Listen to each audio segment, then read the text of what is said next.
Hello विद्यार्थी मित्रों, આપણે ચેપ્ટર 4ની શરૂઆત કરીએ છીએ.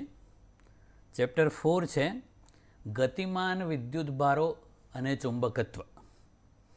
આપણે ચેપ્ટર 1 અને 2 જોયું એ સ્થિત વિદ્યુતશાસ્ત્ર હતું, ઇલેક્ટ્રોસ્ટેટિક્સ. એમાં વિદ્યુતભાર સ્થિર અવસ્થામાં હોય ત્યારે એ પોતાની આસપાસ વિદ્યુત ક્ષેત્ર ઉત્પન્ન કરે છે. ચેપ્ટર 3માં આપણે ગતિમાન વિદ્યુતભારની વાત કરી કે વિદ્યુતભાર જ્યારે ગતિ કરે ત્યારે વિદ્યુત પ્રવાહ રચાય છે. હવે એક સ્ટેપ આગળ કે એ વિદ્યુત પ્રવાહ છે એ પોતાની આસપાસ ચુંબકીય ક્ષેત્ર ઉત્પન્ન કરે છે, તો એનું ડિટેલ આપણે આ ચેપ્ટરમાં કરવાનું છે. તો વર્ષો પહેલાં એવું માનવામાં આવતું હતું કે વિદ્યુત અને ચુંબકત્વ આ બંને અલગ જ આઇટમો છે. તો બંનેના વૈજ્ઞાનિકો અલગ હતા, એના સિદ્ધાંતો અલગ હતા, બંનેનો અભ્યાસ પણ અલગ અલગ રીતે થતો હતો. પણ ઓસ્ટેડ નામના એક વૈજ્ઞાનિકે એવું શોધી કાઢ્યું કે વિદ્યુત અને ચુંબકત્વ બંને એકબીજા સાથે સંકળાયેલા છે. તો એ ઓસ્ટેડે જે અવલોકનો લીધેલા એ શું છે અને એનું તારણ એટલે એનો મતલબ શું છે એ. એટલે કે આ વિદ્યુત અને ચુંબકત્વ એકબીજા સાથે સંકળાયેલા છે એ જાણ કેવી રીતે થઈ એના વિશે. તો ઓસ્ટેડે એવું અનુભવ્યું કે કોઈ સુરેખ તાર હોય એમાંથી વિદ્યુત પ્રવાહ પસાર કરવામાં આવે તો એની બાજુમાં જો કોઈ ચુંબકીય સોય, જેને આપણે હોકાયંત્ર કહીએ છીએ, હોય તો એ સારું એવું કોણાવર્તન બતાવે છે. મિત્રો, ચુંબકીય સોય છે એ ચુંબકીય ક્ષેત્રની હાજરી જાણવા માટે વપરાય છે. તો એ ચુંબકીય સોય છે એ જે દિશામાં ચુંબકીય ક્ષેત્ર હાજર હોય એ દિશામાં ગોઠવાય છે. તો વિદ્યુત પ્રવાહની અસર હેઠળ જો ચુંબકીય સોય આવર્તન બતાવતી હોય તો એનો મતલબ કે વિદ્યુત પ્રવાહ હોય ત્યાં આસપાસ ચુંબકીય ક્ષેત્ર હાજર હોવું જોઈએ. તો સૌથી પહેલાં આપણે પૃથ્વીના ચુંબકીય ક્ષેત્રની વાત કરી દઈએ કે પૃથ્વી પોતે એક મોટા ચુંબકની માફક વર્તે છે. તો એ પૃથ્વીનું ચુંબકીય ક્ષેત્ર કેવું છે એનું આખું ડિટેલ આના પછીના ચેપ્ટરમાં છે, પણ થોડી ઘણી ઉપરછલ્લી માહિતી આપણે લઈએ છીએ કે અહીંયા પૃથ્વીના ભૌગોલિક ધ્રુવો હોય છે. આ બાજુ પૃથ્વીનો ભૌગોલિક ઉત્તર ધ્રુવ અને અહીંયા ભૌગોલિક દક્ષિણ ધ્રુવ. ચુંબકીય ક્ષેત્ર અને ચુંબકીય ધ્રુવો છે એ સહેજ ત્રાંસા છે અને ઊંધા છે. આ બાજુ પૃથ્વીનો ભૌગોલિક ઉત્તર ધ્રુવ છે, એ બાજુ પૃથ્વીનો ચુંબકીય દક્ષિણ ધ્રુવ હોય છે, અને અહીંયા ભૌગોલિક દક્ષિણ ધ્રુવ છે, એ બાજુ પૃથ્વીનો ચુંબકીય ઉત્તર ધ્રુવ હોય છે. આવું કોઈ ચુંબક અંદર મૂકેલું હોય છે એવું નહીં, સંજ્ઞાત્મક રીતે આવું દોરેલું છે. એટલે પૃથ્વીનું ચુંબકીય ક્ષેત્ર આ રીતે ઉત્તર ધ્રુવથી દક્ષિણ ધ્રુવ, ચુંબકીય ઉત્તર ધ્રુવથી દક્ષિણ ધ્રુવ તરફ હોય છે. હવે આપણે હોકાયંત્ર એટલે કે ચુંબકીય સોય આ જે દર્શાવી છે ને, આ રેડ છે એ ચુંબકીય સોયનો ઉત્તર ધ્રુવ છે અને વ્હાઇટ છે એ દક્ષિણ ધ્રુવ છે. તો ચુંબકીય સોયને પૃથ્વી પર આ રીતે મૂકીએ તો એ હંમેશા ઉત્તર દક્ષિણ જ કેમ ગોઠવાય છે એનું કારણ આ પૃથ્વીનું ચુંબકીય ક્ષેત્ર છે. કે આ સોય છે એ પૃથ્વીના ચુંબકીય ક્ષેત્રની અસર હેઠળ ટોર્ક અનુભવે અને એ પૃથ્વીના ચુંબકીય ક્ષેત્રને સમાંતર થઈ જાય છે. એટલા માટે એ સોય છે, ચુંબકીય સોય જેને આપણે હોકાયંત્ર કહીએ છીએ, એ હંમેશા ઉત્તર દક્ષિણ ગોઠવાય છે. એનું કારણ પૃથ્વીનું ચુંબકીય ક્ષેત્ર છે. એટલે જો બીજું કોઈ ચુંબકીય ક્ષેત્ર આસપાસ હાજર ના હોય તો ચુંબકીય સોય એટલે કે હોકાયંત્ર હંમેશા પૃથ્વીના ઉત્તર દક્ષિણ દિશામાં સ્થિર થાય છે. નોર્મલી યાદ રાખવાનું કે ચુંબકીય સોયનો ઉત્તર ધ્રુવ જે દિશામાં હોય એ દિશામાં પૃથ્વીનો ભૌગોલિક ઉત્તર ધ્રુવ હોય, અને ચુંબકીય સોયનો દક્ષિણ ધ્રુવ જે દિશામાં હોય એ દિશામાં પૃથ્વીનો ભૌગોલિક દક્ષિણ ધ્રુવ હોય.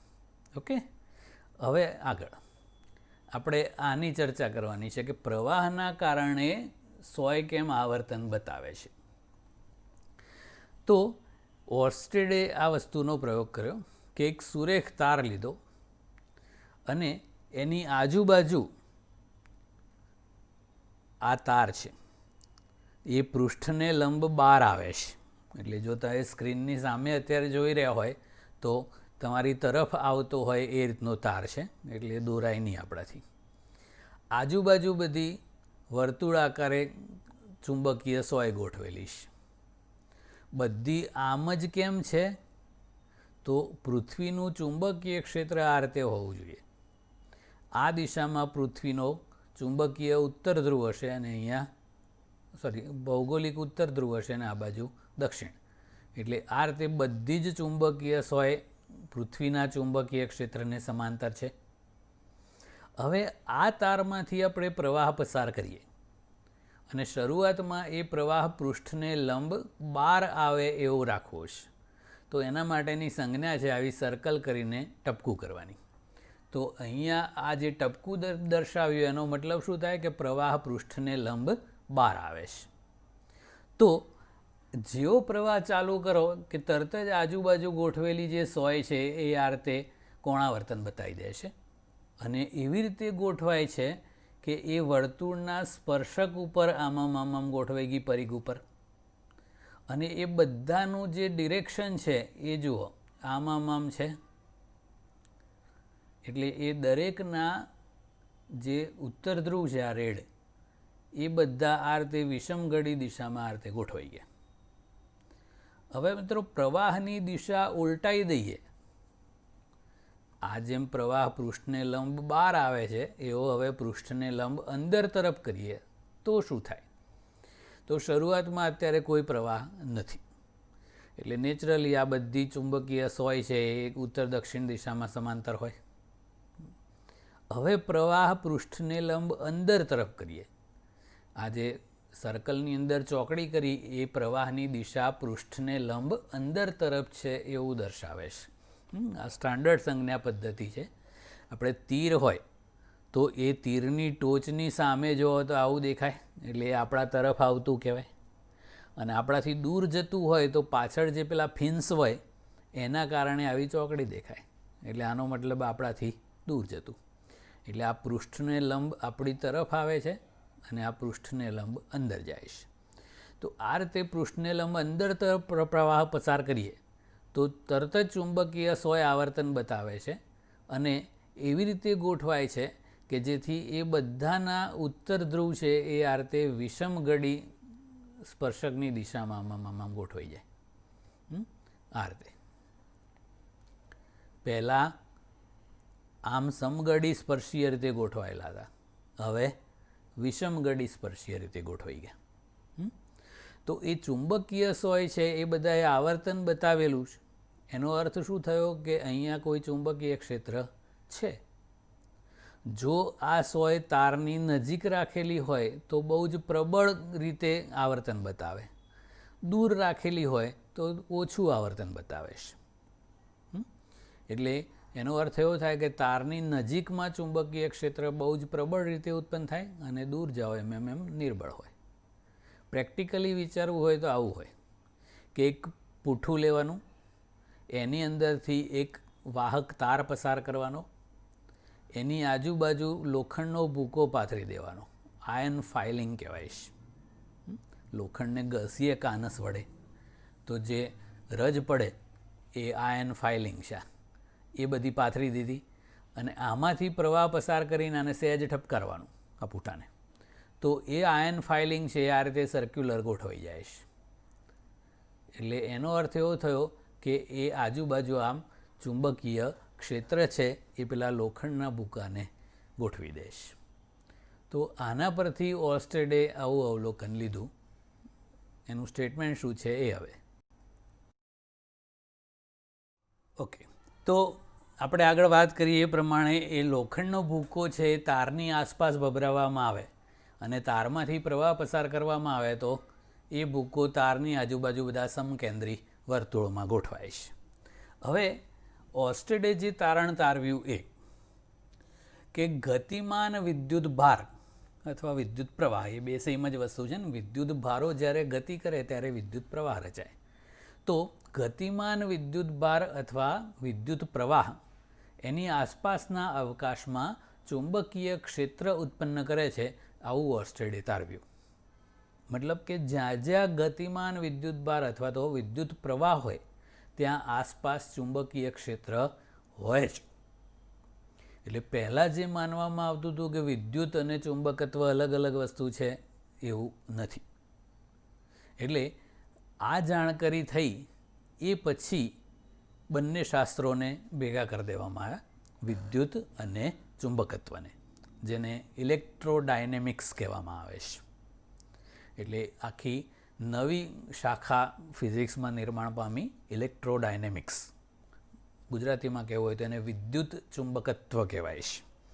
તો એમાં બે પ્રકારના અભ્યાસો કરવાના છે આપણે. વિદ્યુત પ્રવાહની ચુંબકીય અસરો, એટલે વિદ્યુત પ્રવાહ હોય તો કેવું ચુંબકીય ક્ષેત્ર ઉત્પન્ન થાય તે, એ આ ચેપ્ટર. અને બીજું એનાથી ઊંધું, ચુંબકત્વની વિદ્યુતીય અસરો, એ પછી આવશે. એટલે આવા બંનેનો અભ્યાસ કરવાનો છે આપણે.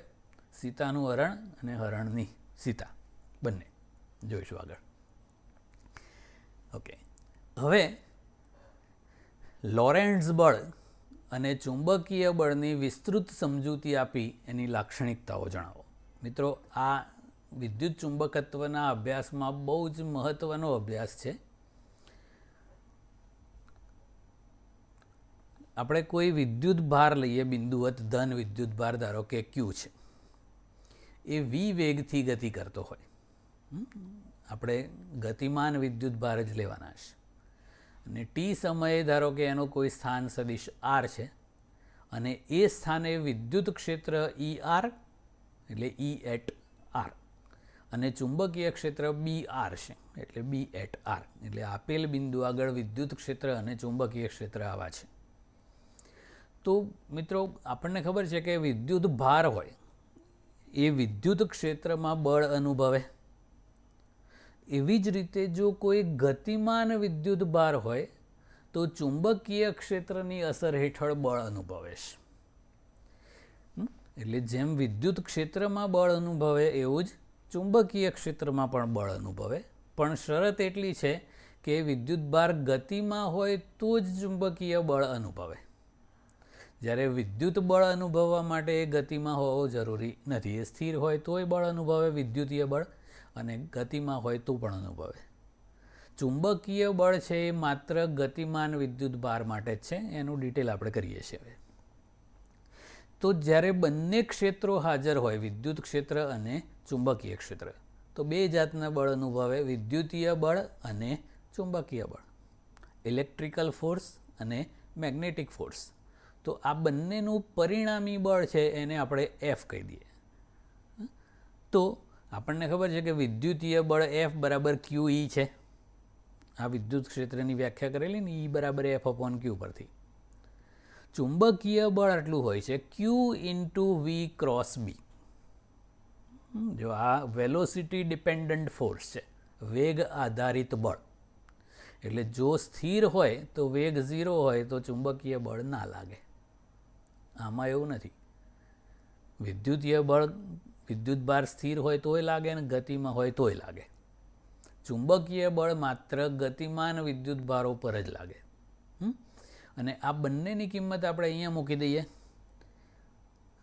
તો વિદ્યુત ભાર પર વિદ્યુત ક્ષેત્ર અને ચુંબકીય ક્ષેત્રનું જે સંયુક્ત બળ છે એ વિદ્યુતીય બળ પ્લસ ચુંબકીય બળ થાય.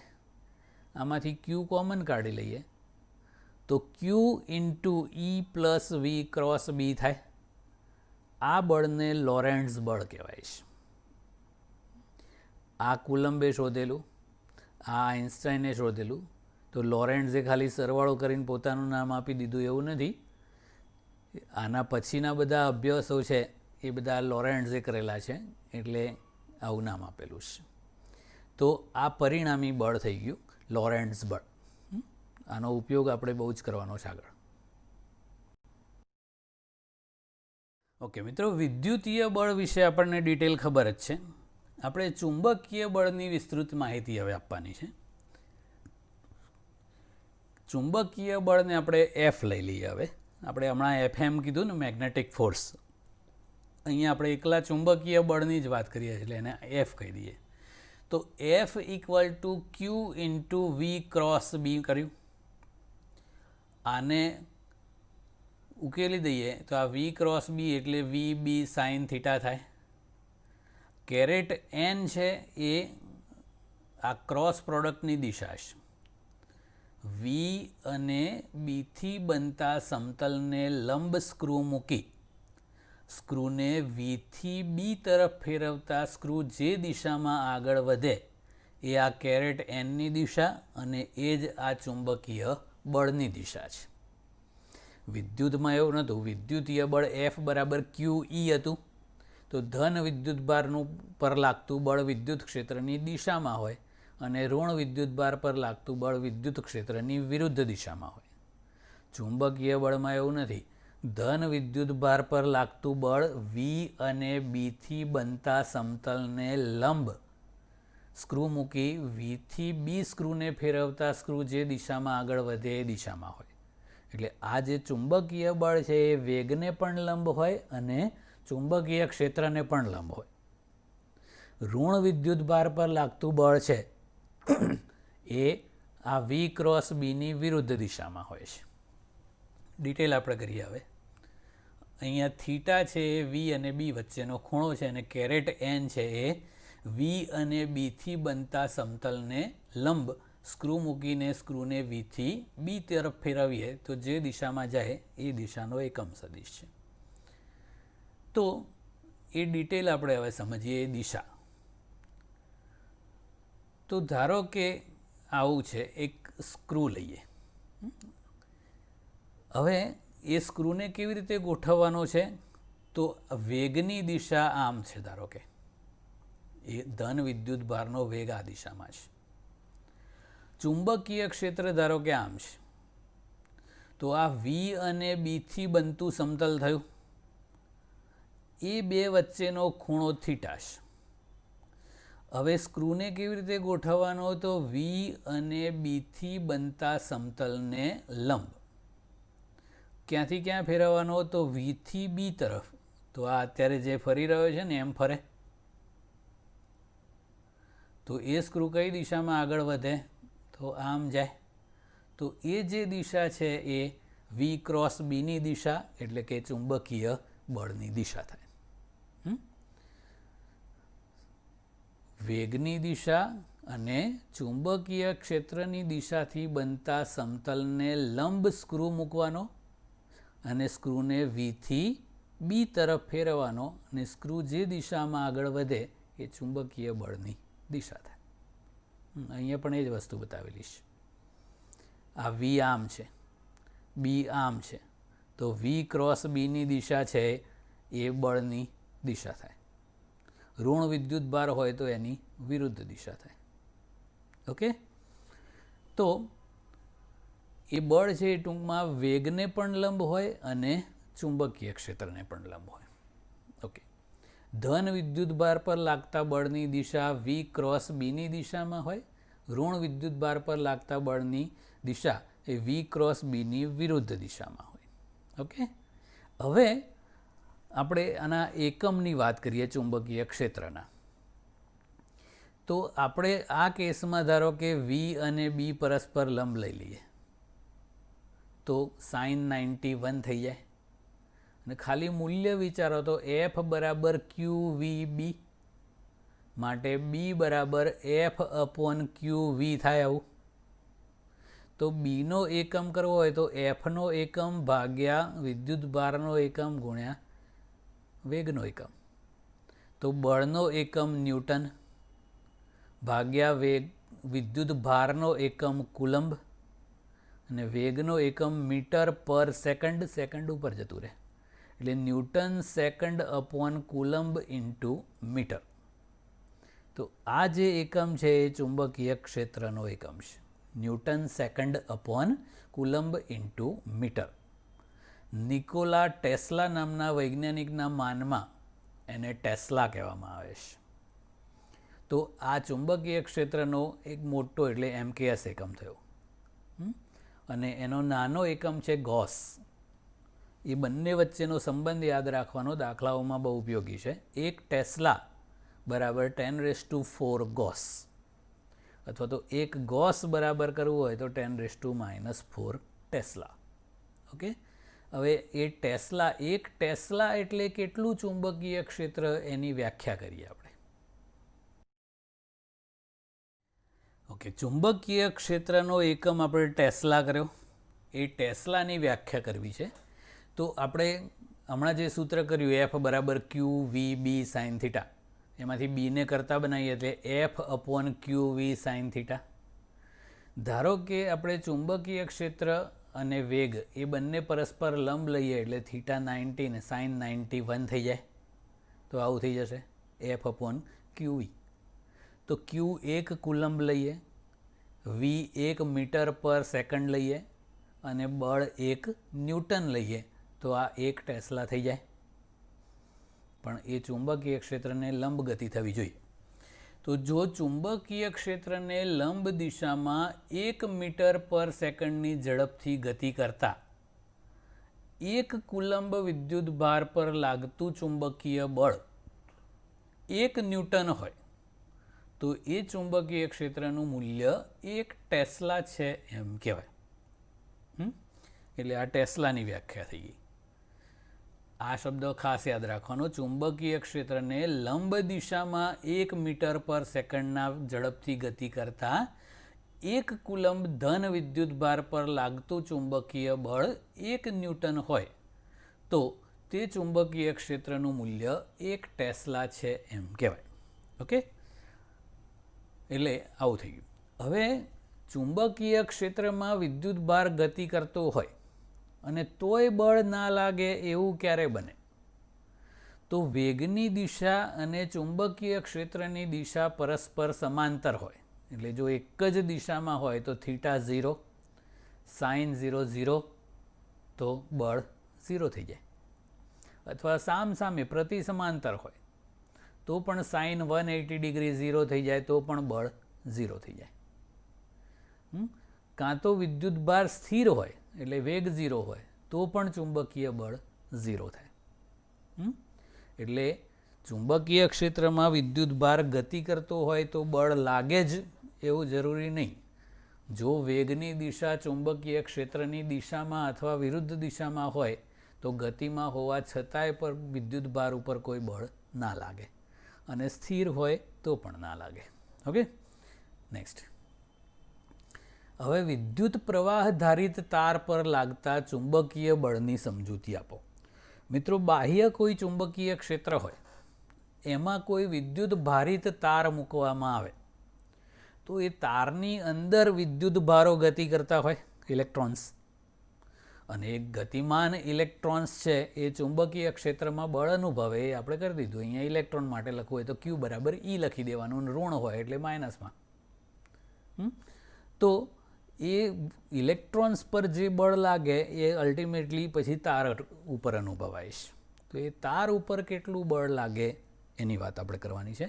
અને આ આઇન્સ્ટાઈને આની સમજૂતી આપેલી છે. એટલે હવે આગળ, એમ્પિયરે આની સમજૂતી આપેલી છે. તો આપણે કોઈ L લંબાઈનો તાર લઈએ, એ આડછેદવાળો, સમાંગ એટલે એક સમાન ઘનતાવાળો. તો એમાં જે મુક્ત ઇલેક્ટ્રોન્સ ગતિ કરતા હોય છે એની સંખ્યા ઘનતા એટલે એકમ કદમાં રહેલા ઇલેક્ટ્રોનની સંખ્યા ધારો કે સ્મોલ n છે. તો આપણે કોઈ નળાકાર તાર લઈએ તો એ નળાકાર તારનું કદ AL થાય. વાલ યાદ રાખવાનું, V = AL. નળાકારનું કદનું સૂત્ર છે ને πr²h. એ πr² એટલે આના આડછેદનું ક્ષેત્રફળ A અને h અહીંયા લંબાઈ L, એટલે V = AL છે. તો એકમ કદમાં રહેલા મુક્ત ઇલેક્ટ્રોન્સની સંખ્યા સ્મોલ n હોય તો V કદનો તાર હોય એલ લંબાઈ અને એ આડછેદવાળો તાર. તો એમાં કેટલા ટોટલ વિદ્યુત ભારો એટલે કે મુક્ત ઇલેક્ટ્રોન હોય? તો NV એટલે NaL હોય. આવું આપણે ચેપ્ટર 3માં પણ કરેલું છે. હવે જો એ સળિયામાંથી અથવા તારમાંથી I જેટલો સ્થિર વિદ્યુત પ્રવાહ પસાર કરીએ અને ઇલેક્ટ્રોનનો ડ્રિફ્ટ વેગ VD હોય તો એ તાર ઉપર એક ગતિમાન વિદ્યુત ભારો એટલે ઇલેક્ટ્રોન્સને કારણે કેટલું બળ લાગે એ આપણે કરવું છે. તો આપણે જે સૂત્ર F બરાબર Q into V cross B કરતા હતા, તો એ Q એટલે એ આડછેદ અને L લંબાઈના તારમાં કેટલો ટોટલ વિદ્યુત ભાર છે એ ગણવાનો. તો આટલું ટોટલ કદ થયું AL, એમાં આટલા વિદ્યુત ભારોની સંખ્યા થઈ. દરેક વિદ્યુત ભારનું મૂલ્ય Q હોય, આપણે ઇલેક્ટ્રોન માટે કહીએ તો E, આપણે વ્યાપક રૂપે અહીંયા Q લખીએ છીએ. તો સંખ્યા NaL છે એટલે વિદ્યુત ભાર Q ઇન્ટુ NaL થાય. તો આ NaL ઇન્ટુ Q આટલો ટોટલ વિદ્યુત ભાર આખા તારમાં હોય ઇન્ટુ એ ગતિમાં હોય એનો વેગ Vના બદલે અહીંયા VD છે, ડ્રિફ્ટ વેગ ક્રોસ B. તો આટલું બળ તાર ઉપર લાગે. હવે આમાં થોડાક ચેન્જીસ કરવાના છે, એ ખાસ ધ્યાન રાખવા લાયક છે. આપણે ચેપ્ટર 3માં આ NQVD એને પ્રવાહ ઘનતા J કીધેલી. J બરાબર આપણે ઇલેક્ટ્રોન માટે લખતા હતા એટલે NeVD લખતા હતા. અહીંયા વ્યાપક રૂપે Q વિદ્યુત ભાર માટે લખીએ એટલે NQVD કહી દઈએ. તો આ NQVD આની જગ્યાએ પ્રવાહ ઘનતા J લખી દેવાય. તો આ થોડુંક મોડિફાઈ કરી દીધું, જોયું? NQ અને VD આને જોડે લાવી દીધા. પછી આ AL રહ્યા અને ક્રોસ Bનું બીચ.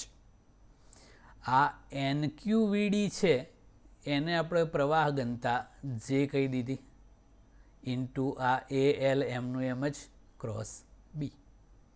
હવે મિત્રો આપણને ખબર છે કે વિદ્યુત પ્રવાહ ઘનતા એટલે પ્રવાહની દિશાને લંબ એવા એકમ ક્ષેત્રફળમાંથી વહેતો વિદ્યુત પ્રવાહ.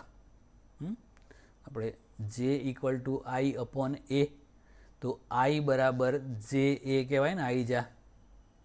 તો આ JA એટલે I થઈ જાય. પણ આપણે પ્રવાહને અદિશ રાખીએ છીએ એટલે આપણા Lને સદિશ કરી દઈએ છીએ. એટલે એ Lની દિશા એ જ પ્રવાહની દિશા છે એવું જાણો. તો હવે આને આપણે JAની જગ્યાએ I લખી દીધો અને આ જે સદિશ છે એ આ J પરથી હટાવીને L પર લઈ ગયા. ઓકે, પ્રવાહની દિશા અને Lની દિશા એક જ ગણવાની છે. એટલે આ L લંબાઈના I પ્રવાહ ધારિત તારને B તીવ્રતાવાળા ચુંબકીય ક્ષેત્રમાં મૂકવામાં આવે તો એની પર લાગતું ચુંબકીય બળ થઈ ગયું.